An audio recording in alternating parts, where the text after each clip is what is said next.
Hello and welcome to the Libraries Connecting Texas E-Rate webinar for July 2023. I'm Kyle Lewis. Also joining the call today are Patty Hollingsworth and Cheryl Miller. We'll be presenting on a number of topics, including a summary of LCT funding and information, the E-Rate timeline, and Form 470 preparation for funding year 2024, presented by Patty Hollingsworth, and Cheryl Miller, who is going to be presenting on what comes after that and upcoming deadlines. So this is a summary of current funding-related data.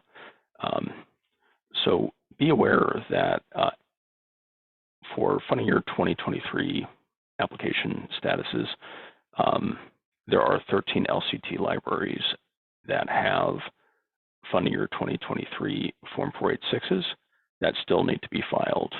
So these libraries have received a funding commitment, but they still need to certify on the Form 486 that the library is SEPA compliant, and also that the services have started or will start. Additionally, there's only one library remaining with a 471 application that still has a pending commitment, and that is Marfa Public Library. We've reached out to Marfa Public Library, and we'll be working with them to help resolve that. Moving on, I'll pass it to Patty. Thank you, Kyle. We'll now go over the E-Rate timeline. This time of year, so next slide, we can be working in any of 3 funding years at the same time, and this timeline shows a good visual of each funding year's action items. So we can start in the middle of the timeline under Services Start, and this is for the current E-Rate year that we are in, funding year 2023.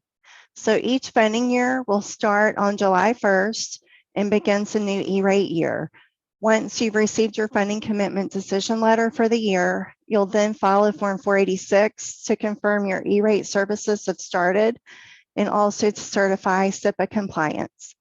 Most of our libraries have already received your funding letter, so one thing to remember is if you've changed service providers this year, you'll want to confirm the new provider has started service, and also, just as importantly, verify that your old provider service has been turned off. The next section we'll go over on this timeline is for invoicing, and that will be for E-Rate year at funding year 2022, which ended last month on June 30th. So there's 2 methods to invoice USAC for your E-Rate funds. The top section, or method 1, is the FCC Form 472, or what's commonly referred to as a BEAR. And for those that are new to E-Rate, BEAR is an acronym that stands for Billed Entity Applicant Reimbursement. So if you've paid your vendor invoices in full each month, then you'll want to file a BEAR. The second method of invoicing USAC is shown on the bottom, and that's method 2. And that's the FCC Form 474, or what's commonly called the SPI billing. And that's where your service provider invoices USAC and the service provider applies E-Rate discounts to your monthly bill. Now with that option, there's no action item for the library, but you'll still want to review your vendor invoices and just to confirm that your full E-Rate discounts have been applied to your bills. For those libraries filing BEARs and you've already paid your invoices in full, just be on the lookout for an email to come from LCT. We're in the process of sending those emails out and with instructions on how to file those BEARs. Now, the next section on this timeline we'll go over is for funding year 2024. And this fall will be the time to prepare for services that will start July of 2024. The Form 470 is the form that will start that process. It's the competitive bidding process. And so you want to allow time to file the Form 470 and then wait at least 28 days before selecting your service provider or signing a contract. So on the next slide, we'll talk some more about this. Not everyone will need to file a Form 470 for competitive bidding.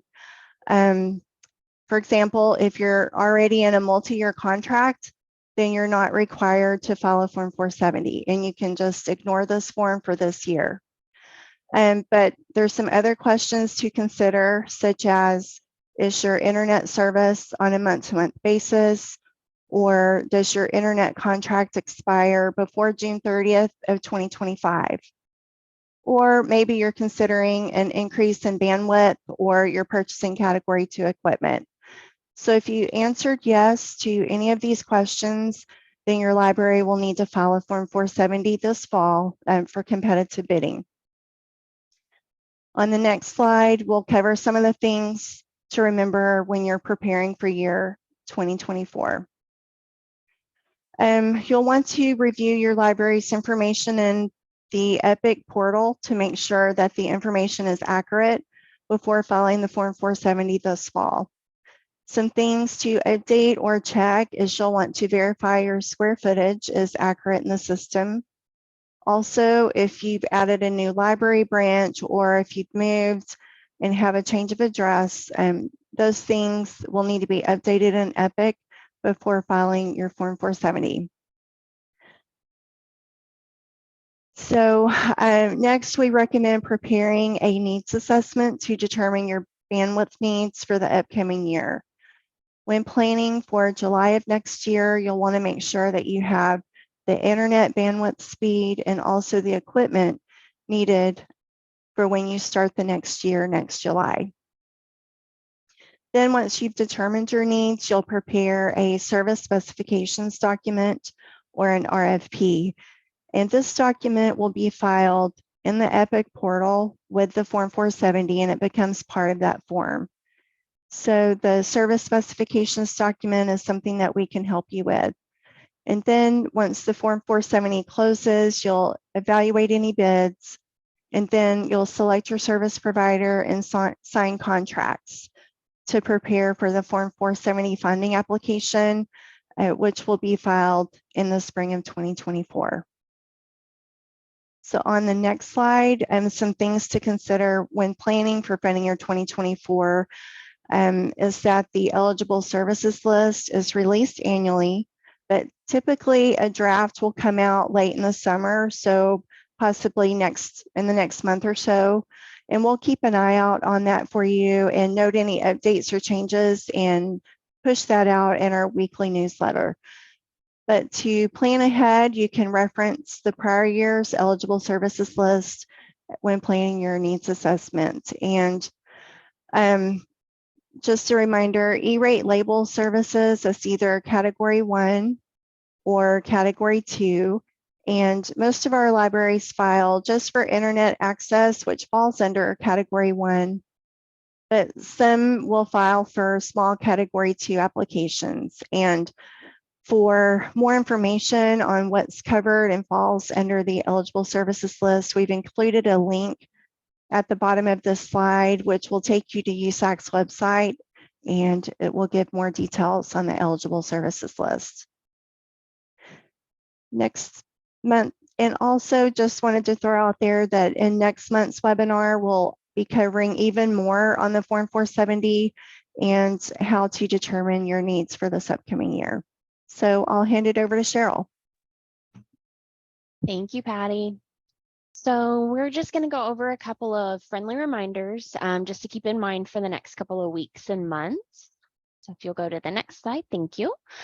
We have a deadline for the Form 486 coming up in October on the 29th, and that's if you were funded before July 1st.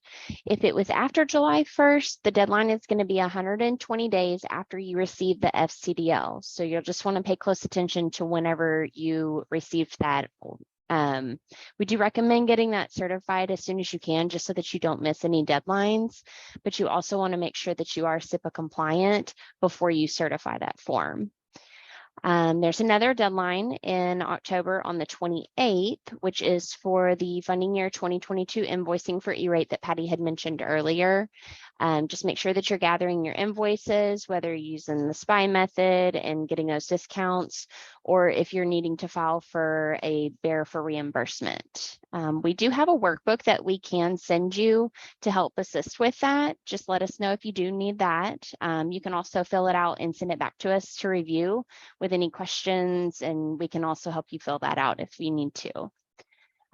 Make sure that you subscribe to the YouTube channel for LCT. We're going to have this webinar on there, plus all the previous webinars, as well as tutorial videos. And lastly, just make sure that you're checking your inboxes on Mondays for the E-rate weekly newsletter that's sent out. It's got information on the E-rate program, new things that are coming up, and any deadlines that are coming up. Let's see, next slide. And then our next webinar is going to be on Thursday, August 24th at 2 p.m. And we also have the phone number here to the LCT hotline, as well as the email for the LCT team. And then at the bottom of the screen, there's those online resources. So I will turn it back over to Kyle and see if there's any questions. Wonderful. Thank you, Cheryl, and thank you, Patty. We'll leave it open for just a minute as we wait for any questions from any of our participants. But if not, we'll close out the meeting shortly.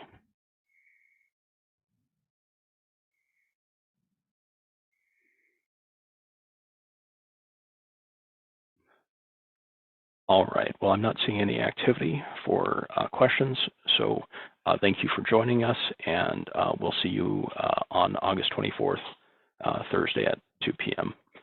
Thank you all, and have a great day.